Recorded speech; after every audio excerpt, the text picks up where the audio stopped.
Welcome to another edition of the Brazilian Shirt Name podcast. He is the legendino, Tim Vickery. He's in Rio, where it's still quite warm. And he is holding the nation together with sticky back plastic, which I hope can stand up to the extreme temperatures that you have to deal with at the moment. Mr. Ladies and gentlemen, give it up for Dotun Adebayo. Thank you very much. That sticky back plastic has worked for several generations. I don't think it's going to give in now. It's everything. That's what held our nation together after the war. That's what held our nation together. Of course, when we talk about Brazilian Shirt Name podcast, we try and look at a particular football match from whichever era and discuss it and try and see the wider picture around it, the social context the game was played in, and also have a listen to the music in the charts.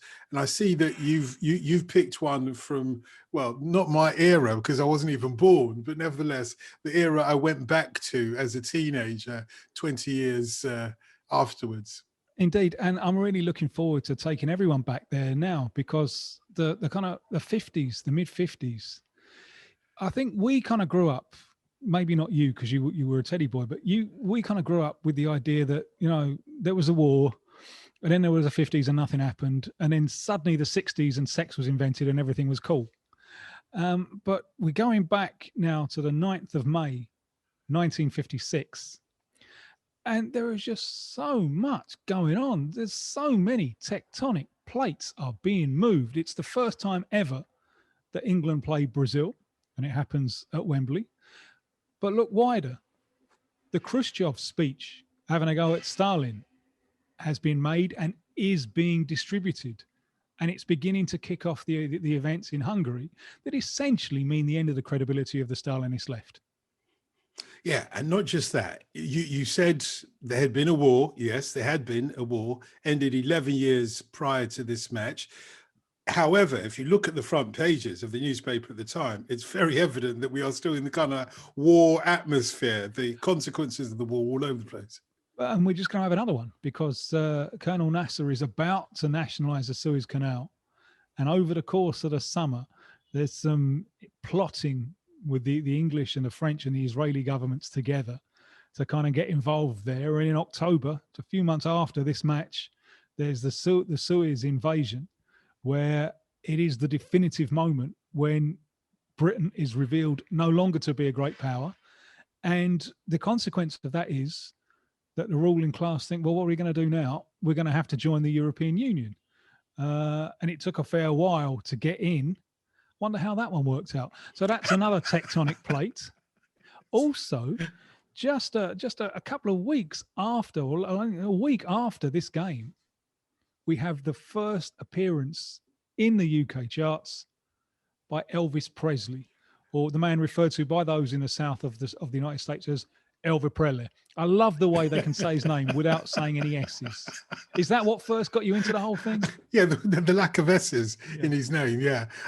Although if you look at the charts, Bill Haley's in there with See You Later Alligator. Very interesting. The riots are just about to start. The Rock Around the Clock riots. The film is about to go released and people are going to start slashing cinemas. Of course. There's just so much going on. There's so much going on. I just wanted to, we'll go back to Bill Haley in the rock and roll era in just a moment.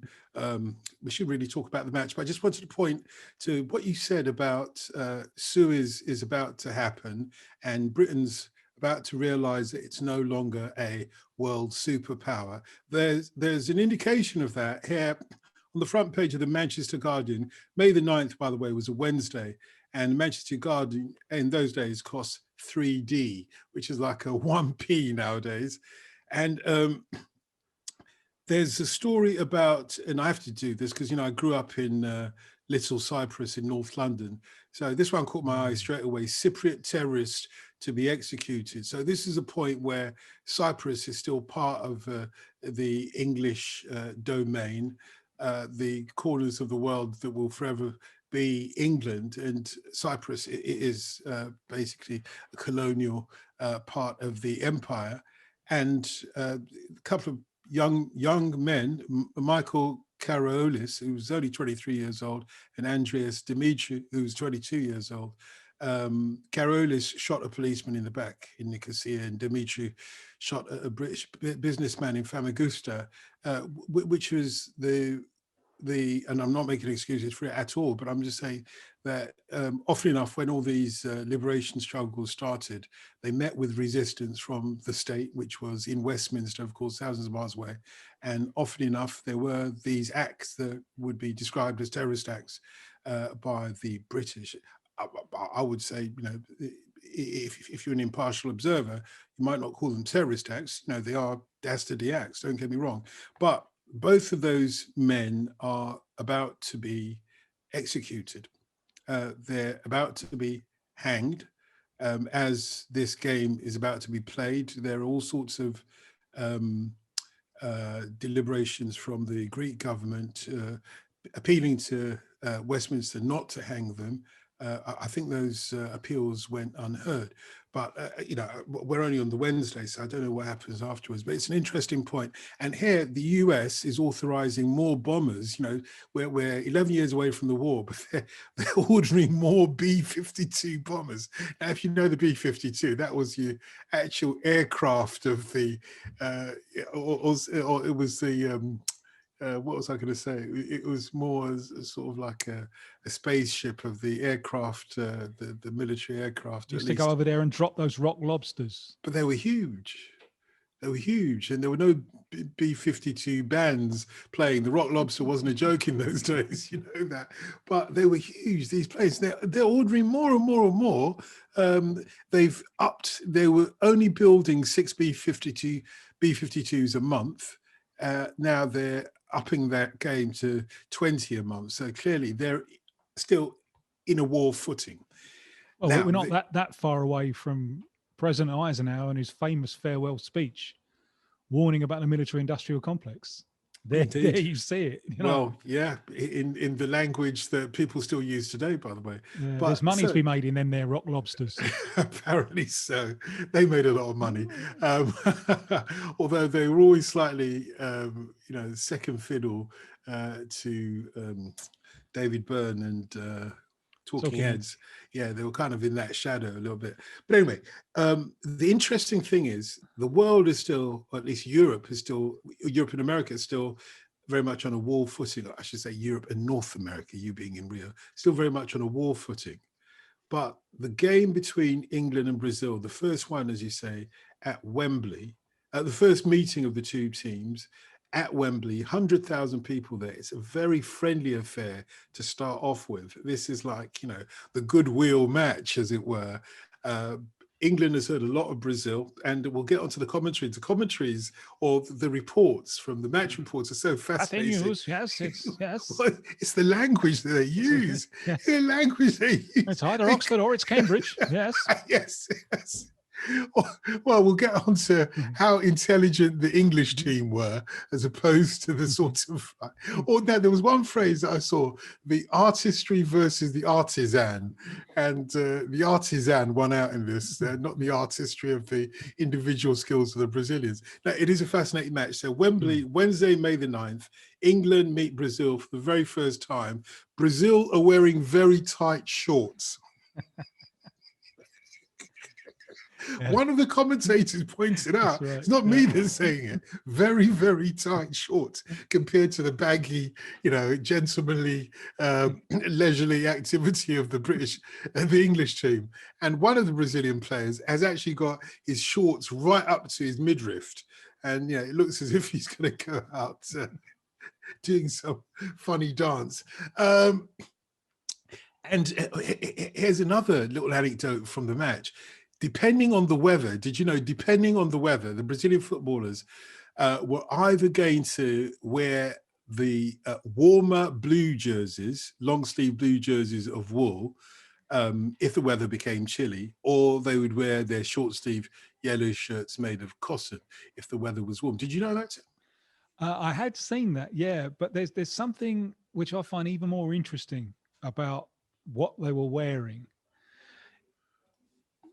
Brazil was seen at this time. Remember, they hadn't won a World Cup, and they'd been semi-finalists, though, hadn't they? In 38. In 38. And in 50 on home ground, they got to 50. 50 on home ground, they got to the final. Okay. And effectively a final. It was a final pool of 4, but they blew it against Uruguay at the end. Lost 2-1. They only needed a draw to be champions. So after that, that team just gets accused of bottling it. You've bottled it. You've bottled it. So when they go to the next World Cup in Switzerland in 54, they can't bottle it. And they play a quarter-final against the great Hungarians. And in the dressing room before, they just get driven into a mad patriotic fervour. They get told to go out onto the field and avenge the Brazilian deaths in the Second World War, which were at Monte Cassino in Italy. Oh, wow. Hungary's got nothing to do with this, you know, and they all have to kiss the flag, and there's this, and they go out crazed and they kick the Hungarians all over the place. They lose 4-2, but it's the Battle of Bern. And it's their fault. They just lost their heads, but at least they didn't bottle it. You know, they went out macho style. But then that too becomes a problem. How do we control ourselves and so on? This was a big European tour that they made in '56. It's the start of the build-up to the next World Cup, and Wembley's the last game, and they've saved the big one till last. It's the high prestige one. And the results are all right. There are single goal victories over Portugal, Austria, and Turkey. They 5 out of 6 they won, didn't they? 5 out of 6. They draw with Switzerland and Czechoslovakia. But the two big ones that are taken seriously are Italy and England. Yeah. And they get beat 3-0 by Italy. And the England game doesn't go their way either. But the thing that most stuck in the mind is not something that happened on the field. It's Brazil have been training, and they come back from training before the England game, and they have to go to a ceremony at the cenotaph. No, the unknown soldier, all that, you know, and they're in training gear. And so, you know, I don't think that they knew a lot about what they had to do, but, you know, get off the bus and go in front of this statue and bow your heads. And they're in training gear. And one of the players, the right winger, Sarabia, black, not only is he in training gear, he's wearing flip-flops. And the Brazilian press went mad about it. Look at what an absolute disgrace. No, they weren't even wearing donkey jackets. We're wearing flip-flops. At that, you know, it's one of our black players wearing flip-flops at the cenotaph. That's how fucked up they were. Mm-hmm. As if this was apparently evidence of massive racial inferiority. They really were fucked up. But they were paranoid about being regarded as something of a mongrel state for years, weren't they, in South America? Well, you got to remember that it's only 30 years earlier that science itself was racist. That science, you know, the idea of eugenics, that there are different racial categories, and even like enlightened people in Britain who would consider themselves on the left would say, you know, yeah, these other races, their fate, the world is not a charity. So these other races, their fate is to die, you know, to die out and leave the planet, you know. And Adolf Hitler didn't come from nowhere. These theories were around in science. They had been discredited by this time, but those waves of discredit, they take a long time to reach some of the shores. And certainly this was seen as a huge problem, that the Brazil team, one of the Brazil team, is at the cenotaph wearing flip-flops. Yeah, and I saw what you did there with the donkey jacket. Obviously, flip-flops are your feet, and if you've got one, it's your foot, and a donkey jacket at the cenotaph. Oh, very good. I tried. So here's some of the headlines from the day before. This is from the day before. No, sorry, this is from May the 9th. So it's prior to the match. In The Guardian, it says, a neutral association football. Why do they always call it association football? Yeah, it's hysterical. It's mad. Isn't it? Yeah. It's mad. A neutral association football critic who's seen all 6 matches played by Brazil on her European tour writes, there is little to suggest she will win her final game against England at Wembley today.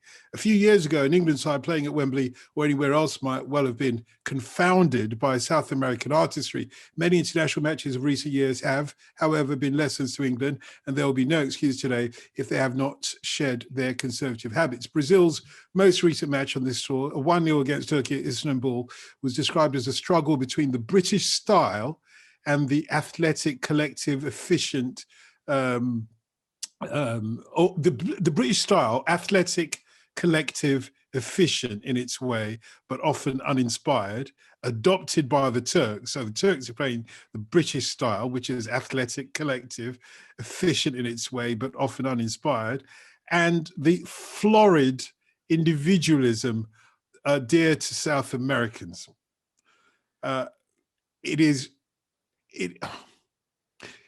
It is embarrassing to read the florid individualism in that context. And that's the way they interpret association football. Of course. But the idea that the English style has to be, or British style has to be the best way of doing this, even though it's boring and uninspired, it is athletic, collective. Athletic is disrespectful, I think. Collective, I know what they're trying to say as opposed to the individualism of Brazil, but they could have put it a lot more objectively than that. And efficient in its way, yes, perhaps it is efficient in its way, but it's not what football is going to become.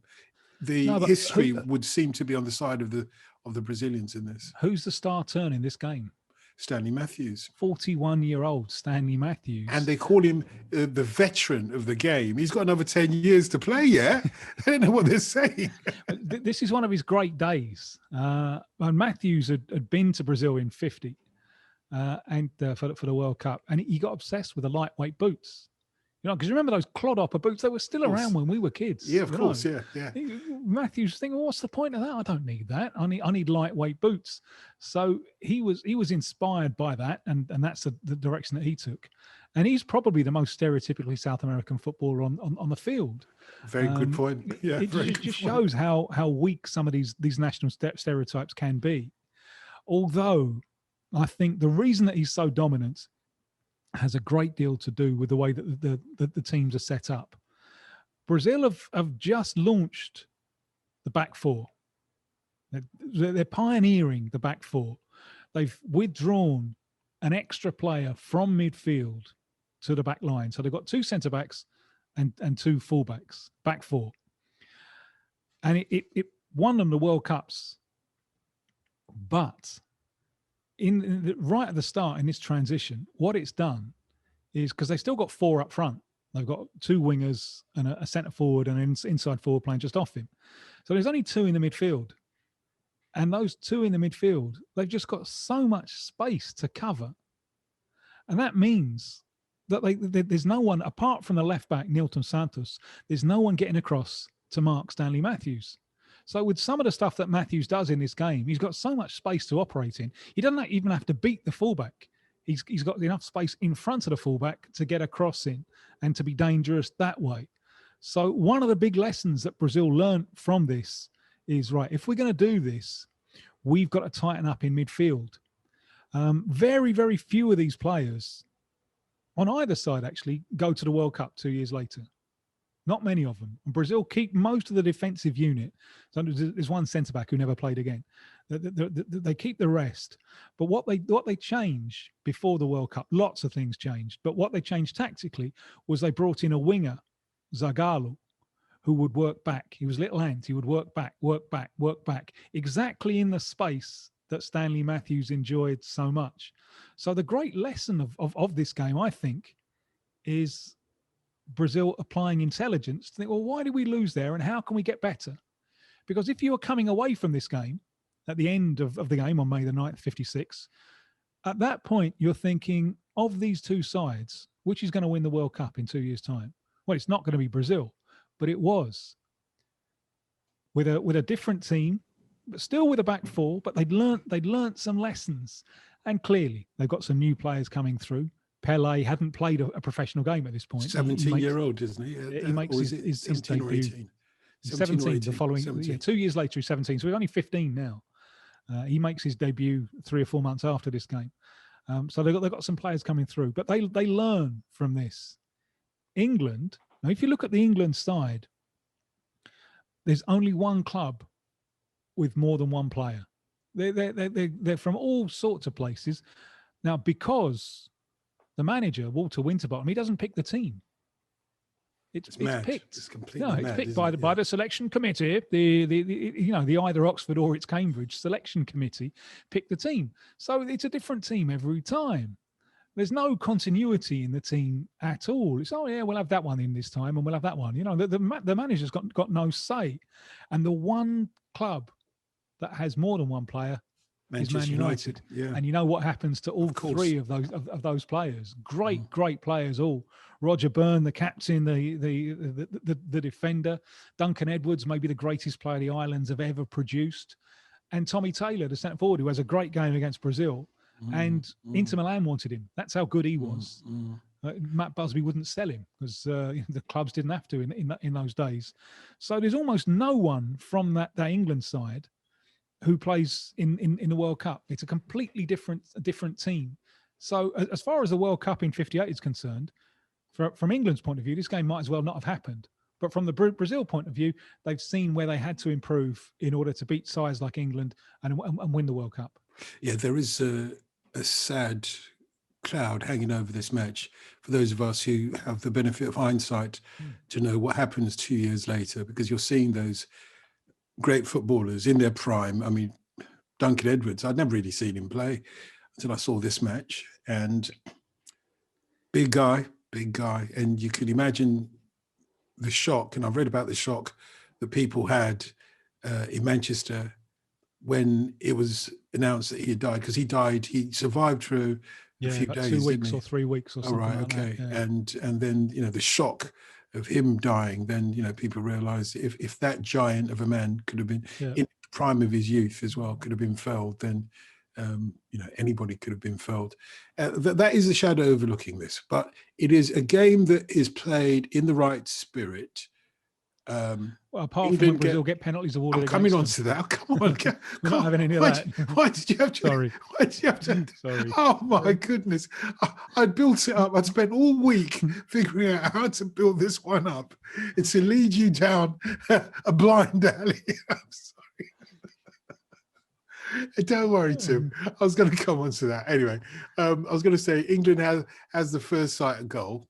And it's a tremendous shot, actually. If it'd gone in, it would have been a screamer of a goal. Was that Taylor? I can't remember. Was it Taylor? Yeah. And then it hit the crossbar, and you could hear the whack of it hit the crossbar as well. Interesting, when you look at the footage, it is a real insight into how society is changing. We talked about society changing on the macro international political level, this being a pivotal point in British history as the empire, or Harold Macmillan would see the winds of change across the empire, bidding the Union Jack to be lowered and to be taken back to Westminster. But also you can see the social change of individuals. I mean, the great thing about these TV cameras is that it's through them that we see the history of ordinary people. Before TV cameras, we only know the history of kings and queens because they are the ones that could afford to get their portraits painted or whatever it is. Suddenly now you see TV cameras showing us what people looked like. And there you're seeing youngsters who've got a little bit of the quiff coming on. So rock and roll hasn't taken over properly yet. Teddy Boys, although they're in existence, they haven't gotten a grip on the ordinary young teenager yet. And you see their parents, who are sort of the flat cap brigade still. And if you look at the charts, that dichotomy is going on, because the charts, it is. The charts are full of the kind of crooners from the 40s who are hanging on in there for dear life. They know what's coming. Those crooners know what's coming. And it's coming down that railroad, as the Americans would say, pretty fast from Elvis Presley's Mystery Train in Memphis. That's coming down the tracks at the moment. But the parents are the ones who still have got the power in terms of record buying, and they're the ones who keep those crooners up in the charts. Interesting. The New Musical Express charts were the official charts. They all started on Friday, the 15th of November, 1952. the NME published the first ever singles chart in the UK then, comprising the 12 highest selling singles of the week, just 12. It increased to 20 on Friday, the 1st of October, 1954, and then 30 on Friday, the 13th of April, 1956, when England beat Brazil, essentially. That's a month before. We've only had a top 30 for a month. Yeah, for 3 weeks even. So number one is some bloke called Ronnie Hilton, No Other Love. I'm not that was sure. A lie. Because he did have another love. It was Leeds United. I didn't know that. That's true. Is that true? Yeah, true. Well, I'm sure he'll be pleased to know that you're still calling him a lie after all this time. Number two, Winifred Atwell. Yeah, no, so I was going to ask you about, because this is a pianist from Trinidad. Yes. Now, there are several. I mean, I think one of the things that we've kind of forgotten is in England in the late 19th century, suddenly there were cheap German mass-produced pianos, and lots of working class houses had pianos.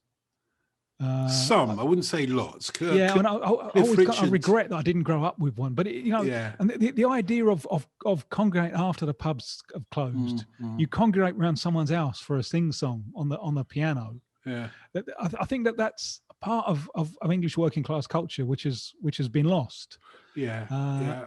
I don't think there were that many, Tim. I mean, I think you could congregate around one person's house, or the local, social or whatever it was, working men's club or whatever it might be, the local pub. But I don't think many people had, because I arrived here in '65. One or two people I think had pianos in their houses, and I think it was their grandparents. I seem to remember somebody that I knew had. So you see, this is a tradition from earlier. It was already old by the time when we were kids. I get you. But if you go back to the 20s and so on, I think it's quite widespread, the idea of having a piano. Now, in this scenario where there were lots, I mean, Mrs. Mills had a few hits, Tinkling the Ivories and so on. That's right. Yeah. What was it about Winifred Atwell that made her stand out and sell lots of records? Well, I'll tell you, Winifred Atwell is a really interesting figure. Obviously, she's playing honky tonk, and she's learned this little boogie woogie aspect of the honky tonk from American servicemen during the war. And basically, she's adding a little bit of boogie woogie to what would be honky tonk traditional numbers, or party numbers. Her first number one was something like, let's have a party. And then the second number one was, let's have another party. It was like party music. These are kind of songs, dreadful as they are, with that horrible honky tonk sound of the piano, that got people, like you say, round together and having a party and enjoying it. It was fun. And there was this, she probably wasn't middle-aged at that time, but she looked middle-aged. She's probably in her 20s, but she was, quite a sort of, size isn't everything, but she looked mature in her size.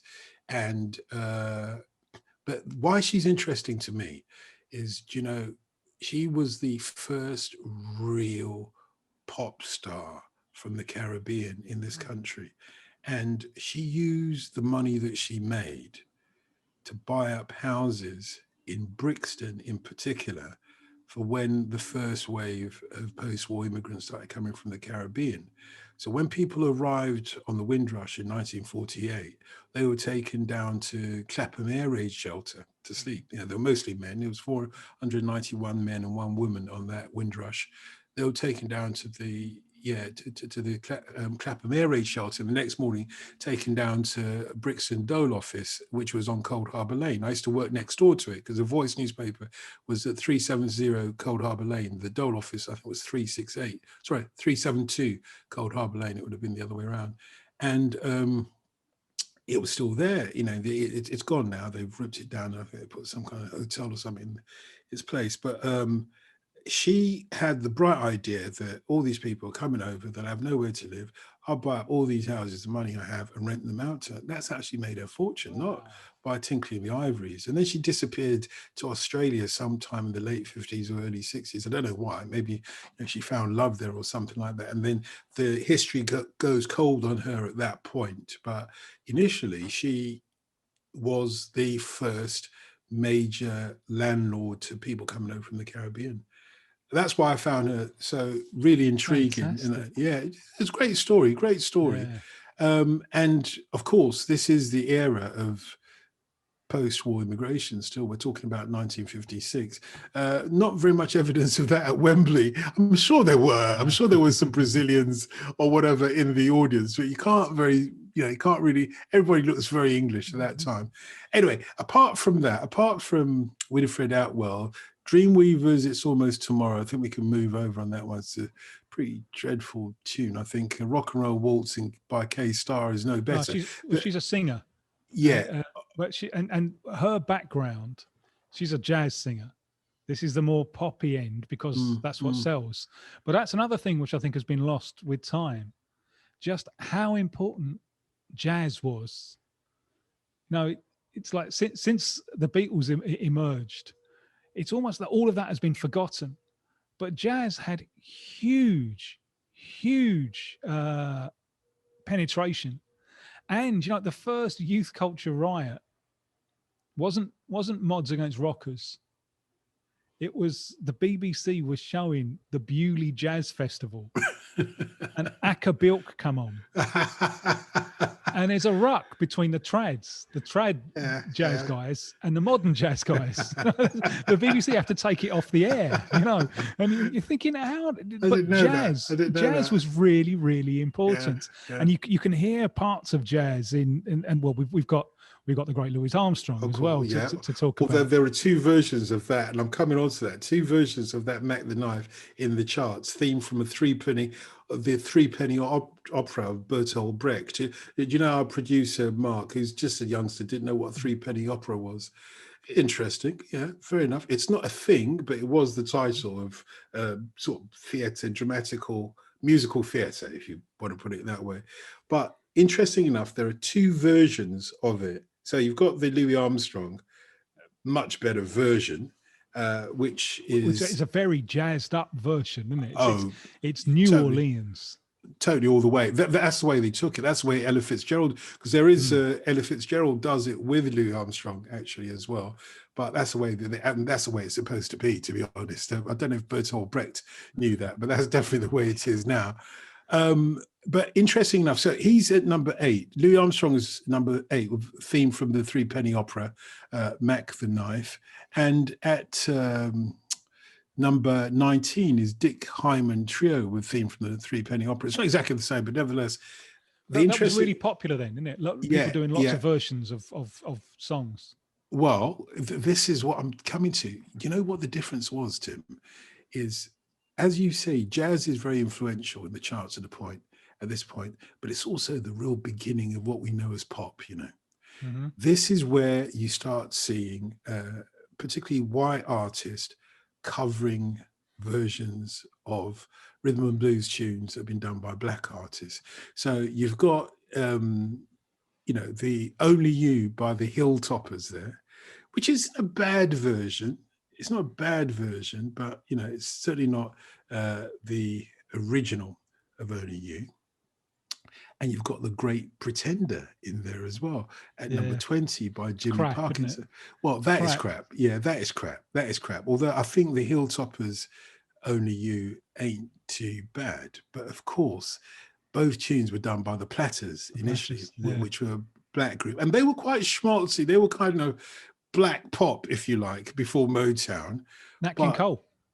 Indeed. The Ink Spots. Yes, exactly. That's exactly where I'm going now, because what you're having in these charts are the beginning of what will then become a sort of a standard of white artists doing over black rhythm and blues tunes. I mean, interesting enough, Lonnie Donegan's in the charts with Lost John and Stewball, and Lonnie Donegan is basically heard Leadbelly and said, Yeah. I'll have a bit of that, and turns it into a kind of English music hall to a certain extent. And this is what Skiffle because is. it's DIY, isn't it? Yeah, Skiffle exactly. is, you know, what have we got that can make the noise? All right, we'll use something from the kitchen or something, you know. It becomes a little bit formulaic. I mean, every tune, every single tune, he starts it off by saying, now this is a story of a, you know, in a sort of a mock American accent, but he literally starts every tune he does with, now this is a story about, you know, whether it's the Battle of New Orleans or Rock Island Line or whatever it is. That's how he starts the songs, thinking, but he does do something with it. You know, I'm not one of those people who are going to just like diss the fact that all these white artists just took the black artist tunes and made loads of money, but they actually did something with it. Johnny Ray, Ain't Misbehaving. That's a Fats Wallace tune. That's Fats Wallace did that in the 1920s or 30s. It would have been 30s he did that, Ain't Misbehaving. And here Johnny Ray, Johnny Cry Baby Ray, or whatever he was called, does his version of it. Pat Boone's coming into the charts now, and he's going to do a lot of covers of these kind of tunes. And then, of course, Bill Haley. This is the most significant one of all, Tim. Bill Haley gets into the charts with See You Later, Alligator. It's at number 10 in the charts. This is preempting what is going to happen very soon. Rock and roll is going to take over. Bill Haley, already in his late 20s, pretty old for a rock and roller. You know, remember, Elvis is only like 21 at this point, if that, 20 or 21 at this point, 20 maybe. And Bill Haley is an old man in comparison, but he's very acute and acutely aware of what's happening. What's taken him there? What's taken him there? Has he been taken by love, or has he been taken by a marketing opportunity? By luck, because Rock Around the Clock was a Tin Pan Alley song. It's a foxtrot, actually. It's a foxtrot. He comes from a sort of a country and western background, because they were initially called Bill Haley and the Saddlemen before he thought, oh, Halley's Comets, you know, let's go with that. Yes. And so he was always... Saddlemen. Yeah, that's cowboy country. Well, that's where he comes from. Wow. So taking a tune like Rock Around the Clock was for him just like doing a little bit more of a Saddlemen's thing, like a little bit of a foxtrot, but it caught the imagination because it was the repetitive theme of Blackboard Jungle, which was a Bad Boy film at that time. And suddenly, you know, that was the soundtrack of Blackboard Jungle. It was the opening track in any case.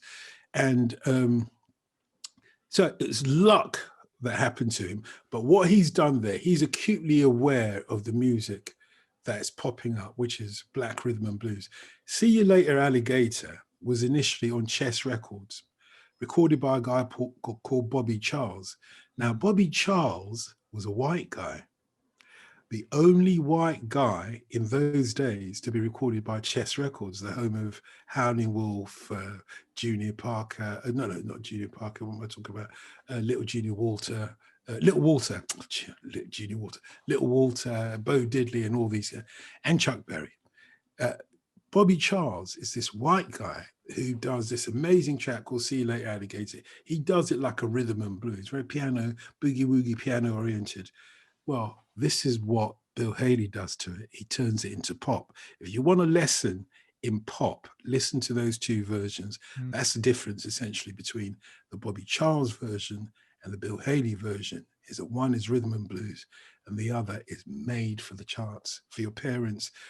So it becomes a kind of, whereas it might have been something of a dark tune, you know, like a girl saying to the guy, see you later, you know, don't talk to the hand because the face ain't talking to you, kind of. So see you later, alligator, very dismissive. Here it's kind of fun. See you later, alligator, after a while, crocodile, etc., etc., etc. So that's the climate musically. Let's get back to the match. Well, although just a little bit on Lonnie Donegan, because how important that DIY thing is in what comes after in British music. There's no Beatles generation without it, without just firstly the idea that you can do it. You don't need sophisticated equipment, you can do it.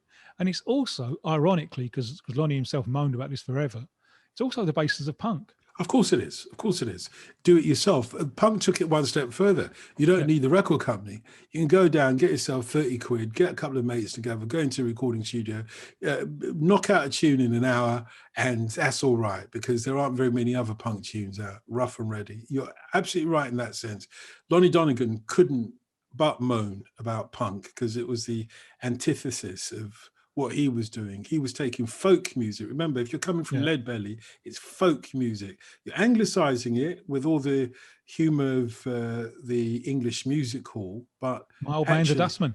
Yeah, that's where it ends up. That's exactly where Leadbelly ends up for Lonnie Donegan. It goes from Rock Island Line to My Old Man's a Dustman. Well, if you're Leadbelly, you can't sing about My Old Man and he lives in a council flat. You know, do you know Leadbelly would have loved it? Project apartments. Leadbelly would have loved it. Funny enough, had Leadbelly been alive, Leadbelly would have thought, "Yeah, I get that. I get how you've taken it," and he'd have probably done his own version of it. You're right. Think he'd have worn gore blimey trousers? He wouldn't have understood that bit. But I do know that Leadbelly, my favorite Leadbelly tune is a tune called Bourgeois Blues, and it's about racism in America. It's a really deep song about racism, particularly in Washington, D.C. I mean, the outline to it is, tell all the colored folks to listen to me. Don't try to buy no home in Washington, D.C., because it's a bourgeois town, living in a bourgeois town. But actually, the lyric to it is, me and Martha were standing upstairs. So they've gone to a party, or they're in a concert or something. So they're in the gallery or whatever. So me and Martha were standing upstairs. I heard the white man say, I don't want those N-words up there, because this is a bourgeois town, living in a bourgeois town. It's a tough tune, mate. It's a really, really tough tune. You're giving me so much stuff. I'm going to have to research. Oh, you will love that. This isn't really my era. This is the era that you got into. I got into when all my mates were getting into disco. I had drums. Exactly. Anita Bell, Anita Ward would ring my bell. You see, at this point, I hadn't realised that most of the girls and all the pretty ones were in the disco. I thought, let me hang on to a couple of old. Well, I shouldn't be disparaging, but there weren't many ladies of my age who were in the rock and roll thing. Not too many were disposed to get out of that kitchen and rattle those pots and pans. Well, I was only 12 years old. I wasn't disposed to doing that either. Should we get back to the match, though? So England versus Brazil at Wembley. It's going to end 4-2. Do you want to talk us through those goals, though? Yeah, well, it's 2-0 to England in 4 minutes and a couple of missed chances. So England are just straight at them right from the start. And it's all through Stanley Matthews as well. Both those goals, aren't they? They come through Stanley Matthews. A little bit of Johnny Haynes as well. I would love to go back and watch Johnny Haynes. He's one of those who if I had a time machine, he's one of the players I would go back and watch. But he was lucky to be in that team with his hero Stanley Matthews, because do you know this anecdote about him asking Stanley Matthews for an autograph? No, what happened? You don't know that? No. Basically, he asked Stanley Matthew for an autograph before the match. And Stanley Matthew could barely write. Stanley Matthew was shaking so much he could barely write his name, because he had heard that the Brazilians were particularly going to mark him. And he's 41. He's got back in the England team. He was very nervous before games anyway. He was nervous. His own little world. Yeah. But he was so nervous. He said, "Look, ask me for the autograph after the match, afterwards." But here's his teammate asking him for an autograph. He's 41 years old. He's only had like 37 caps at this point. I know you've explained the fact that it's a war, but also the coaches choosing the team. They weren't choosing him. He's the best guy, or he's the mercurial player for England. He's the guy that comes up with the dribbling, and they're not choosing him when England needed him on the right wing. That's what he does. He just stays on the right wing and then and crosses a ball into the centre. That's what he did all match against the Brazilians. Sorry, I keep interrupting. No, apologies. No worries. And Brazil, quite surprisingly, pull back level. That there's a little bit of fortune with the first goal. It's the right winger, Paulinho, and he's shot from a narrow angle, and it takes a deflection off an England defender. But then you get a little look at the future with Gigi, who's the brains of the side. He's one of the two in midfield, strikes the ball wonderfully well. One of Brazil's greatest writers dubbed him the Ethiopian Prince, and he's got that about him, that bearing about him. and he scores one that's too hot for the England goalkeeper to hold. So Brazil are 2-2 at that point. Surprisingly, a little bit against the run of play. But they're not going to hold England. And England are on top, and Matthews is having a field day. He's got lots and lots of space there. Tommy Taylor is good as well. You can see why the Italians were interested in him. And he's mobile and he's brave. He's not a battering ram, English traditional number 9. He's an intelligent, modern centre forward. You wonder what he might have achieved. So the second half is a lot of England, and you get the 2 penalties as well. Both of them saved. Gilmar, the goalkeeper, saves both. He saved 2 earlier on the tour. So he's already established himself as a specialist. And this is the day that, although Brazil lose and concede 4, he's booked in for the World Cup. And he plays the World Cup of 58 and 62 as well. He plays against England in 69 when England. Oh, wow. It's a kind of a tribute thing. He's he's right at the end of his career, but he saves 2 penalties, but he can't stop the 2 English goals, the last 2 English goals. One from Taylor, the header. Yeah, that was such a good goal. Yeah, it's a terrific goal. And then the 4th one from the debutant who scored 2 and missed a penalty, Colin Granger of Sheffield United, who I hope was nicknamed Stuart in the dressing room. I'm sure he was. Although we haven't got to the petulant bit yet. Let's save the petulant bit for just a moment more, because we've got to do that at some point. Why wasn't Garrincha playing here? Well, he was only starting to make his name. He got in the side, I think the next year he got in the Brazil side, but there was a lot of suspicion about him, partly because of this fucked up racial stuff. And he was a wild child, and he wouldn't have gone to the World Cup in 58 had Brazil had a great right winger, a fellow called Julinho, who was chosen as the best right winger of the 54 World Cup. And then he went to Italy. He was playing with Fiorentina. And at that time, Brazil didn't pick foreign players. You only got picked for the national team if you played him. But because he was so good in 54, they would have brought him back for the 58 World Cup. And he said no. He didn't think it was right. So he didn't play in 58. His reserve was a fellow called Joel, who was a big player in Brazilian domestic football, and Garrincha was a 3rd choice. So Garrincha only went to 58 because Julinho said no. Said, I don't want to play. And then Garrincha gets into the side. They didn't play him in the first 2 games against Austria, and then the next game is against England. And they didn't unleash him until the 3rd game, when he was magnificent against the Soviet Union. But he had to win his space because there was a lot of suspicion about him. A lot of it based on those kind of racial stereotypes. He's too wild. He's too out of control. He doesn't have the discipline. He's the kind of bloke who would wear flip flops to the cenotaph. You know, there was a lot of. He was seen very much through that perspective. So he had to win his space. Thankfully, it all came right for him and Brazil in 58. But history could have taken another turn. There was a game a year after in 59. When England visited Brazil, the kind of return visit on this game. And the crowd, it's a Rio crowd, it's in the Maracanã, the crowd are desperate to see Garrincha against England. And it's announced before the kickoff that he's not playing. Julinho's playing instead. Julinho has moved back to Brazil, but he's playing. Wow. And he gets the biggest boo in the history of the Maracanã, Julinho. And then he goes out and destroys the English and he gets cheered off the field. Of course.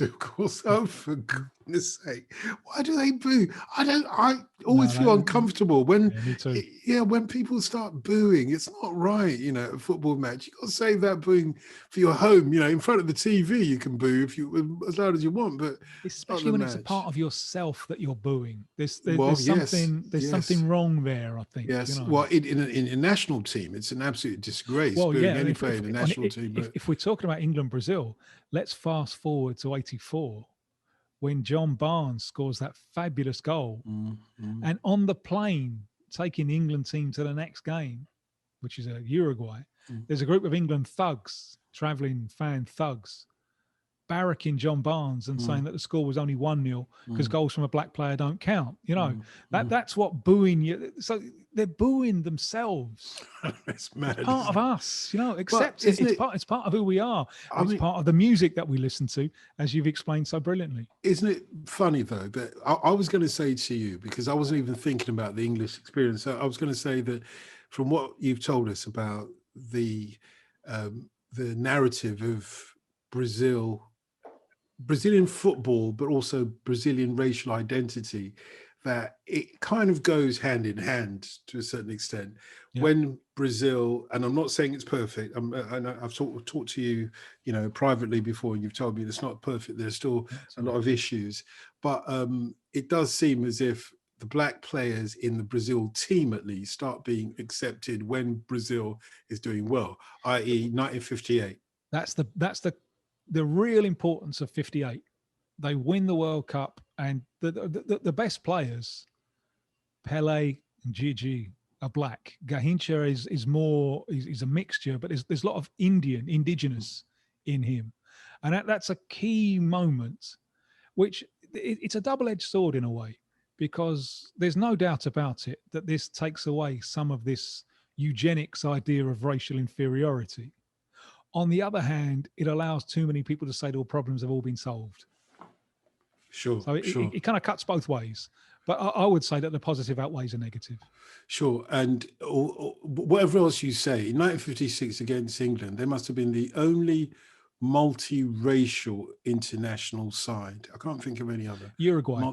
Uruguay as well, of course. Yeah. The black population in Uruguay is not big, but it's there, and it's always been in football. It's worth looking at a couple more of these commentaries, match reports. One of them describes the Brazilian players going off to speak Spanish. Good luck with that. Yeah. Honestly, they're funny. Anyway, this is a match report by Norman Giller, who says it was billed as the old world meets the new. So we're still talking about May the 9th, 1956. It was billed as the old world meets the new, and Brazil arrived with many of the players who 2 years later were to win the World Cup in such dazzling fashion. Oh, so this is post-match analysis, sorry. Yeah. England got off to a flying start under the Wembley Stadium floodlights with Tommy Taylor and Colin Granger scoring inside the first 5 minutes. The Brazilians fought back to 2-2, and then John Aitu and Roger Byrne each had a penalty saved by goalkeeper. Is it Gilmar, did you say? Gilmar. The penalty misses sandwich the second goal. The Pathé commentator struggles a lot with the Brazilian names. Yeah, I can imagine.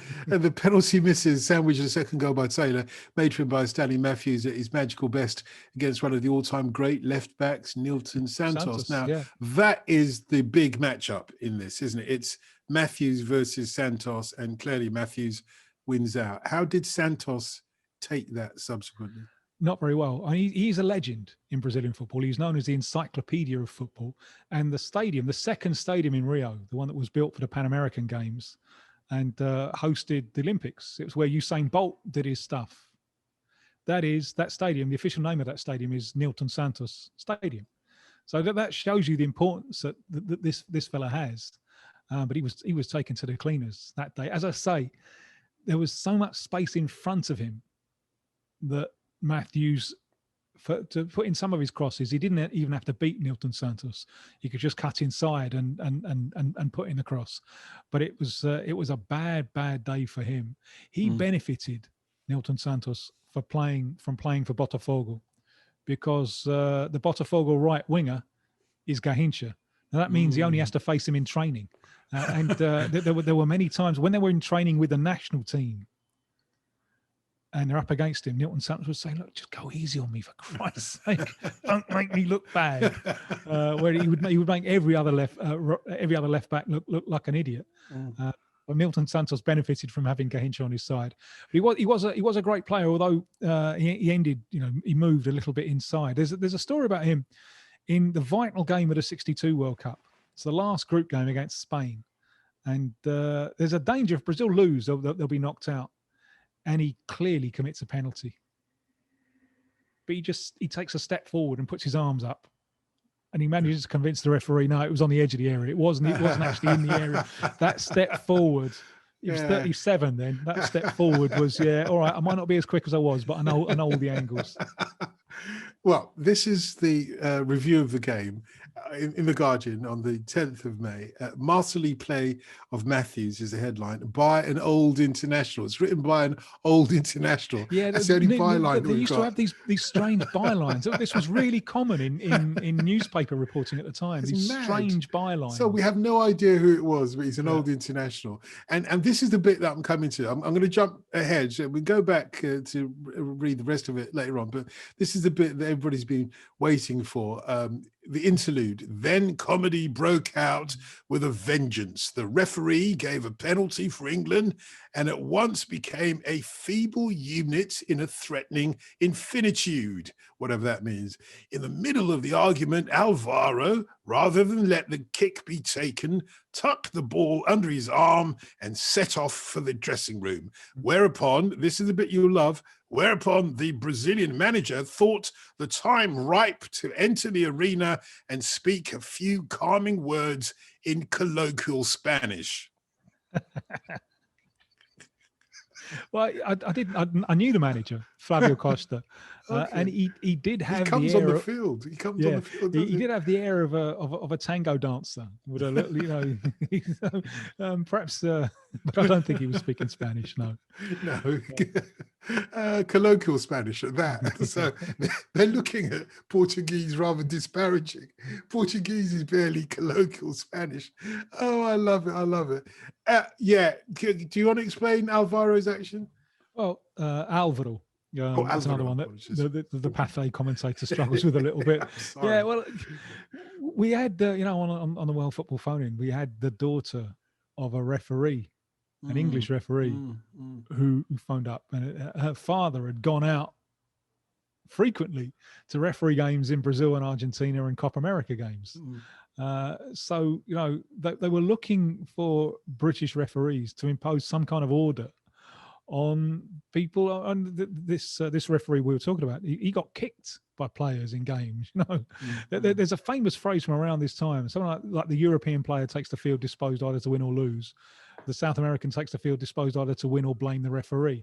And obviously there's some kind of nationalistic stereotyping in there, but there's something in it, because, I'm not sure Alvaro played for Brazil again. I think that was also seen as a kind of blot on the national reputation.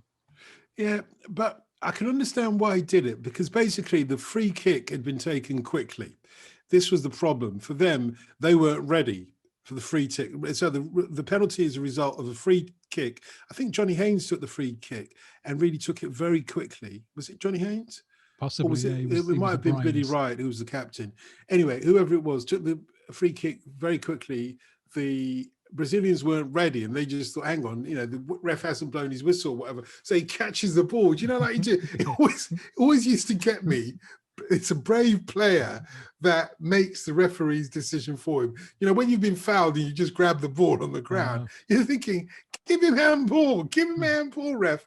Don't listen to him, just give him handball. But, it forces the referee's hand often enough, because you're basically saying, oh, everybody knows it was handball, ref. That's why, I picked up the ball. But he's obviously picked it up like this, thinking, oh, well, the ref hasn't blown his whistle or whatever. And the ref goes penalty. And, you can understand why he would be incensed. There's a little bit lost in translation, but it would seem that it was, from his point of view, it was unsportsmanly. Now, that's how the British would have looked at it. If it happened against England, we'd have said, it was very unsportsmanly. And for them to not be prepared for the penalty, for the free kick. I love what the right back does, Jaume Santos. Lovely.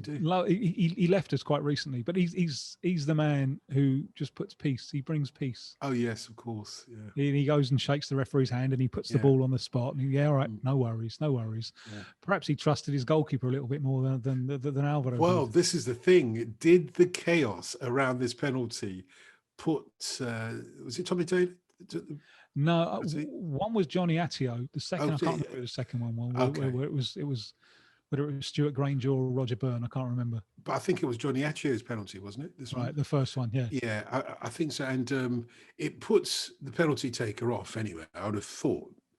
You know, that you know, whether that was part of a strategy or not, there'd been a bit of a disturbance, and it was comical from the English point of view, but from the Brazilian point of view, as you said, it had a lot more ramifications than that. So how should we look at this match then? How should we look at this match? Was it the beginning of something for either England or the Brazilians, or the end of something? Is beginning of an era or the end of an era? I think it's the beginning of the World Cup win in '58 for Brazil. I think it is. End of an era for England?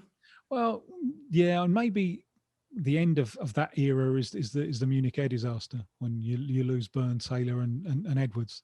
But from the Brazil point of view, there's something really vital that happens at the end of the following year.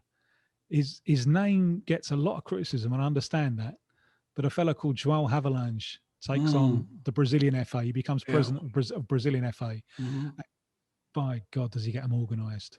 With some good delegation. It's a stitch up between him and a fella in Sao Paulo, Havelange from Rio, and Paulo Machado de Carvalho, who's a media, he's a football fan, but he's a media fellow. He owns radio stations and TV stations, and the pair of them make sure that Brazil get themselves really, really organised on the pitch, off the pitch.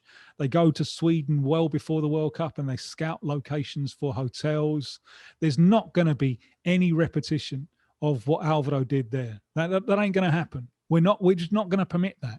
So they got themselves really organised off the field. They learned the tactical lessons of this game, that if they're going to play with a back four, you can't leave just two in midfield against someone like Stanley Matthews. So you got to, if you're going to play with the wingers, they're going to have to come up and back, up and back, up and back. So I think it's the moment that Brazil start thinking about how they can win the '58 World Cup, which at this moment, after the results they've just had on this European tour, doesn't look likely. No one's tipping them. When they go into the '58 World Cup, no one's tipping them. You see, when I asked whether it was the beginning or the end of something, I was thinking more in terms of the footballing styles or footballing traditions. Remember, we started off talking about the way that some of the descriptions were about the sort of English style of play, which is more athletic and more communal, you know, passing the ball around, and the impression they're given is that it's more intellectual, actually, and as opposed to the individualistic style of Brazil. Well, I've seen that there's an element of racism in there, because what they haven't seen is that Brazil have invented a back four. You know, they haven't given any credit to that at all. But this is why the question is a really complex one, because you're saying in 1958, Brazil go into that organized in terms of, you know, the preparation, but also organized in terms of, you know, the setup, how they set out their team, etc. So it's more, in a way, even if you allow for the racism, it is more in the style that those racist, quote unquote, commentators would have described the England team that they were playing together. Do you know what I mean? So it's a tricky one to say, is it the beginning? It sounds to me like it's the beginning of Brazil adapting a less free style form of football. Perhaps, although this is one of the contradictions about that. Well, because I think one of the contradictions of football is that the individual ability shines when the collective is organised. Yeah. Of course. Yeah, that's one thing that we've learned.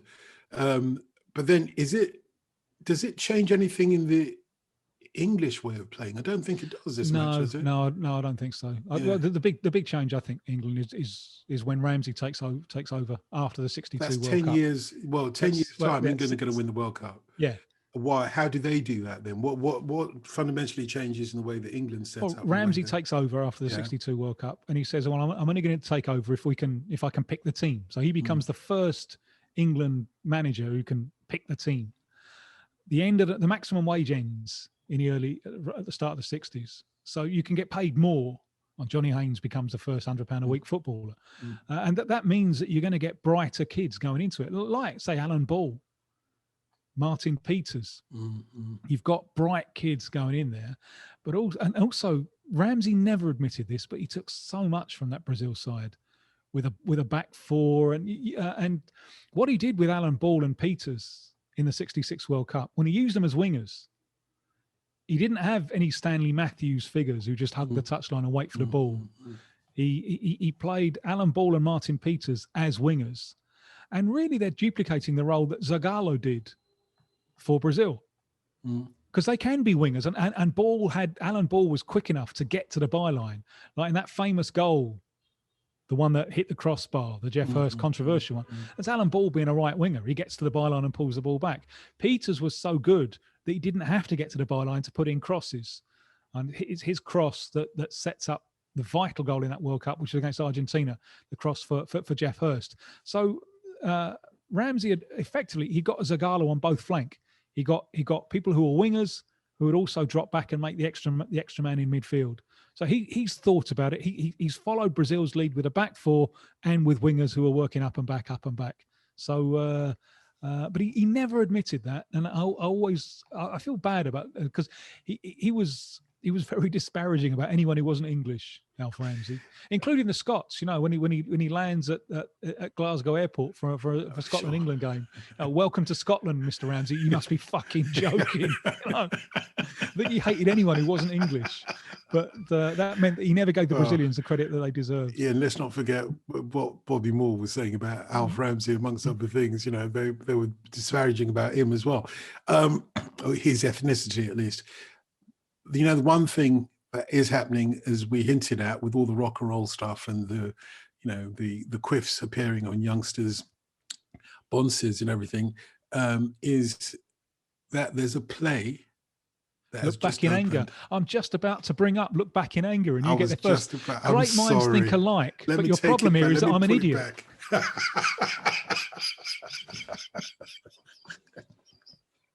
That, I'm sure, wasn't a compliment to me, but I'll take it as it were, as if it were. Okay, you have the first salvo on Look Back in Anger. No, because I was gonna tee you up on Look Back in Anger, because it's another moment when the tectonic plates are changing in drama. Exactly. And you got involved in all the was it Littlewood in all her stuff in East London later on? No, I didn't get involved. No, that's too early for me. I was still a kid in those days. So the first I knew about all of this stuff was when I went to the National Youth Theatre. So that would have been when I was 16, 17. So, you know, towards the end of towards the beginning of the punk era, really, 76, 77. But the review of Look Back in Anger, John Osborne's Look Back in Anger, first play by a young author, it says, reviewed by Philip Hope Wallace. The English Stage Company, for the third offering of its repertory season at the Royal Court Theatre last night, brought forward a first play by a young man, John Osborne, called Look Back in Anger. So this would have been the day before England's match against Brazil, the premiere for Look Back in Anger, the play that is going to turn British drama upside down and leads on to not just great playwrights like Harold Pinter, most importantly Samuel Beckett, and Waiting for Godot, although he writes it in French, and it's a kind of a Jonathan Swift moment because he's Irish and he's not very happy about, you know, writing in English or anything like that. But this is what leads to all of that. Look Back in Anger, which I always thought was the weakest of that generation, you know, that includes all sorts of people like Arnold Wesker would come in later on. I know his son, by the way. Yeah, exactly. Sheila Delaney, A Taste of Honey and all of that. So, and like you say, Joan Littlewood at Theatre Royal Stratford East. But anyway, first play by a young author, Royal Court Theatre. John Osborne called Look Back in Anger. It is by no means a total success artistically, but it has enough tension, feeling, and originality of theme and speech to make the choice understandable, and the evening must have been to anyone else, whoever saw. So I can't quite read what it says there. But Mr. Osborne's hero, a bore, I can't read half of it now. Suddenly, it's an old newsprint, but it does reference A Streetcar Named Desire, because they're saying the hero of Look Back in Anger was extending much sympathy to him. The brutish Polish husband of A Streetcar Named Desire was much less given to windy rhetoric, or at least he remained articulate. Tennessee Williams' character exists and suffers rather than debates their frustration, which is what the lead character in Look Back in Anger does, debates his frustration. And you know who... He would be called a snowflake these days, wouldn't he? I think the lead character. I think it'll just be a barroom bore, you know, the village bore kind of thing. And Alan Bates was that bore, as it were. He was the lead character. You know, great Alan Bates. This is one of the, you know, his early work, but he's the one that lifted it completely. And it says Alan Bates as a cozy young puppy. I can't read any of it. Sorry, the newsprint is so faded. I can't read much of it. But basically, this is the stuff. Oh, and it mentions August Strindberg as well. The trouble seems to be in the overstatement of the hero's sense of grievance, like one of Strindberg's women haters. He ends in a kind of frenzied preaching in an empty conventicle, something like. Neither we in the audience nor even the other bohemians on the stage are really reciting to his anger, or really relating to his anger. Yeah, well, I can't read anymore, so I'll give it up there. I tried.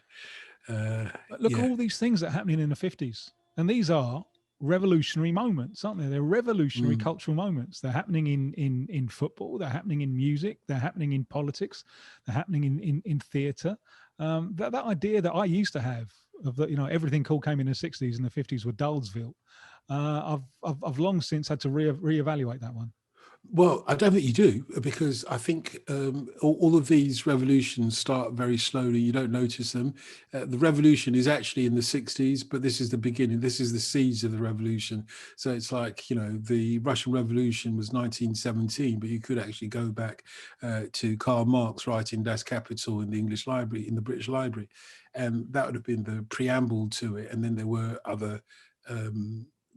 other sorts of revolutions. There was another one, wasn't there?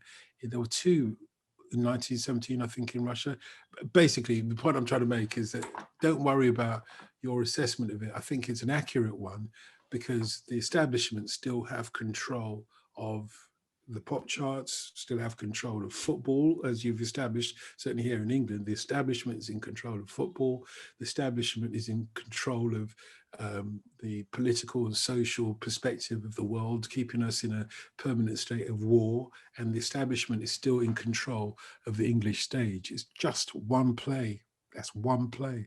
And I don't think it's until Samuel Beckett's Waiting for Godot that the revolution in the theatre happens.